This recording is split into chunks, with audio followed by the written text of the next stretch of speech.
नमस्कार, मी डॉक्टर अमृता कुलकर्णी.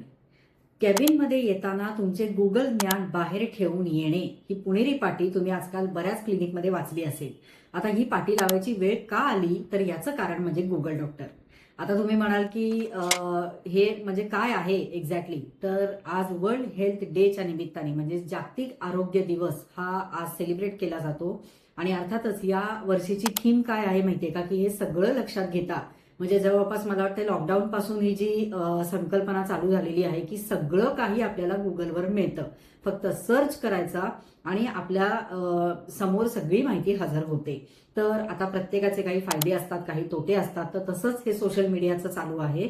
आणि अर्थातच या वर्षीचा त्यांचा मोटो काय आहे माहितीये का, किंवा थीम काय आहे, तर together for health stand with science. म्हणजे काय, तर तुम्हाला आज अशा 3 टिप्स सांगते जागतिक आरोग्य दिनाच्या निमित्ताने की तुमचं आरोग्य नेहमी चांगलं राहिलं पाहिजे आणि त्यासाठी आम्ही इथे बसलेलो आहोत. तर पहिली टिप, सोशल मीडियावर जी काही अर्धवट माहिती सांगितली जाते त्या माहितीच्या आधारे स्वतःवर प्रयोग करू नका. सोशल मीडिया हे इंडिव्हिज्युअलाइज काही माहिती सांगत नाही, तर सोशल मीडियावर सगळी माहिती ही ढोबळमानाने दिली जाते. म्हणजे ही जनरल माहिती असते, ती प्रत्येकाला सूट होईल असं नाही. दुसरं, सेल्फ मेडिकेशन हे आजकाल खूप जास्त वाढत चाललंय. परत एकदा की साध्या सर्दी ताप खोकल्यासाठी सुद्धा गुगलवर सर्च करतात अँटीबायोटिक कुठले आहेत. अगदी इथेपर्यंतचे ज्ञानी लोक हे आम्हाला भेटतात. ऍज अ डॉक्टर म्हणून रोजच्या रोज हा अनुभव येतोच.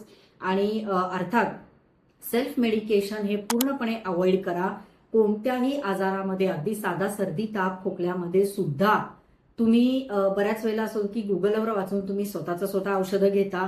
दुसरी गोष्ट की फार्मसीमध्ये जाऊन किंवा मेडिकलमध्ये जाऊन त्या मेडिकलवाल्याला विचारतात की यावर कुठली गोळी घेऊ. आता तो फार्मासिस्ट आहे, तो डॉक्टर नाही, हे समजण्या इतपत आपण एज्युकेटेड नक्कीच आहोत. आणि अर्थात शिकले सवरलेली माणसं सुद्धा या चुका नक्की करतात, त्यामुळे तुम्ही अजिबात करू नका.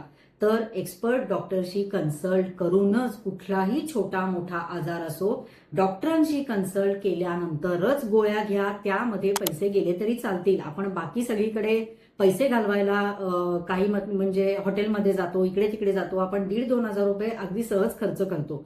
पण आपल्या हेल्थसाठी हे थोडेफार पैसे वाचवण्यासाठी स्वतःच्या जीवाशी अजिबात खेळू नका.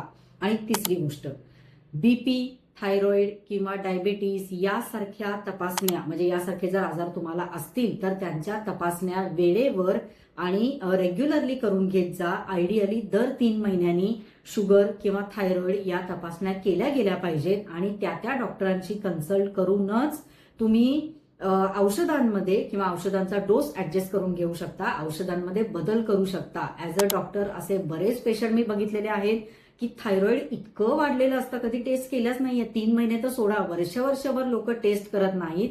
आणि एकदा डॉक्टरांकडे जाऊन आल्यानंतर तीच गोळी कायम चालू ठेवतात वर्षानुवर्षे. असं अजिबात करू नका. गोळ्यांचा डोस हा ऍडजस्ट करावा लागतो, कमी जास्त तुमच्या टेस्ट, ब्लड टेस्ट ज्या येतील त्या आधारित. त्यामुळे दर 3 महिन्यांनी या टेस्ट नक्की करून घ्या.